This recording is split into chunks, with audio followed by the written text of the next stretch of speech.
ನಾಮಕ್ಕೆ ಸ್ತೋತ್ರವಾಗಲಿ. ಆದಿಕಾಂಡ 31ನೇ ಅಧ್ಯಾಯ 13ನೇ ವಚನ.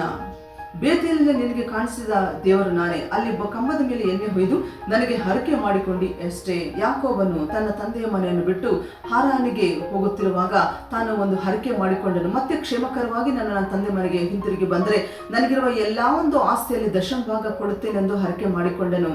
ಅದೇ ರೀತಿ ನಾವು ನೋಡುವಾಗ ಹನ್ನಳು ಕೂಡ ನನಗೊಂದು ಮಗುವನ್ನು ಕೊಟ್ಟರೆ ಆ ಮಗುವನ್ನು ತಂದು ಮತ್ತೆ ನಿನ್ನ ಸೇವೆಗಾಗಿ ಮಂದಿರದಲ್ಲಿ ಇಡುತ್ತೇನೆ ಎಂದು ಹರಕೆ ಮಾಡಿಕೊಂಡಳು. ಅದೇ ರೀತಿ ದಾನಿಯೇಲನು ಕೂಡ ನಾನು ಯಾವ ಒಂದು ಅಶುದ್ಧವಾದ ಆಹಾರವನ್ನು ತಿನ್ನುವುದಿಲ್ಲ, ಪವಿತ್ರವಾದ ಆಹಾರವನ್ನು ಸೇವಿಸುತ್ತಾ ನಿನಗಾಗಿ ಜೀವಿಸುತ್ತೇನೆ ಎಂದು ಹರಕೆ ಮಾಡಿಕೊಳ್ಳಕ್ಕಾಗಿ ದೇವರು ಅದ್ಭುತ ರೀತಿಯಲ್ಲಿ ಯಾಕೋಬನು ಕ್ಷೇಮಕರವಾಗಿ ಮತ್ತೆ ತನ್ನ ಹೆಂಡತಿ ಮಕ್ಕಳೊಂದಿಗೆ ಮನೆಗೆ ಬರುವಂತೆ ದೇವರು ಮಾಡಿದನು. ಹನ್ನಗೆ ಮಗು ಕೊಟ್ಟಿದ್ದಾನೆ, ಆಶೀರ್ವಾದ ಮಾಡಿದ್ದಾನೆ. ಆ ಒಂದು ಮಗು ದೇವರಿಗೆ ಕೊಟ್ಟಾಗ 5 ಜನ ಮಕ್ಕಳನ್ನು ಮತ್ತೆ ಕೊಟ್ಟಿದ್ದಾನೆ. ಅದೇ ರೀತಿ ದಾನಿಯೇಲನು ಆ ದೇಶದಲ್ಲಿ ಉನ್ನತವಾದ ಸ್ಥಾನದಲ್ಲಿ. ಈ ದಿನ ಪ್ರೇರೆ ನಾವು ದೇವರಲ್ಲಿ ಯಾವುದಾದ್ರೂ ಹರಕೆ ಮಾಡಿಕೊಂಡಾಗ ಅದನ್ನು ಮರೆಯದೆ ನಾವು ಖಚಿತವಾಗಿ ದೇವರ ಹರಕೆಯನ್ನು ತೀರಿಸಿದಾಗ ದೇವರು ನಮ್ಮನ್ನು ಕೂಡ ಆಶೀರ್ವದಿಸಿ ಇನ್ನೂ ಉನ್ನತವಾದ ಸ್ಥಾನದಲ್ಲಿಟ್ಟು ನಮ್ಮನ್ನು ಆಶೀರ್ವದಿಸಿ ಕಾಪಾಡುತ್ತಾರೆ. ದೇವರು ಈ ವಾಕ್ಯವನ್ನು ದೀವಿಸಲಿ. ಆಮೆನ್.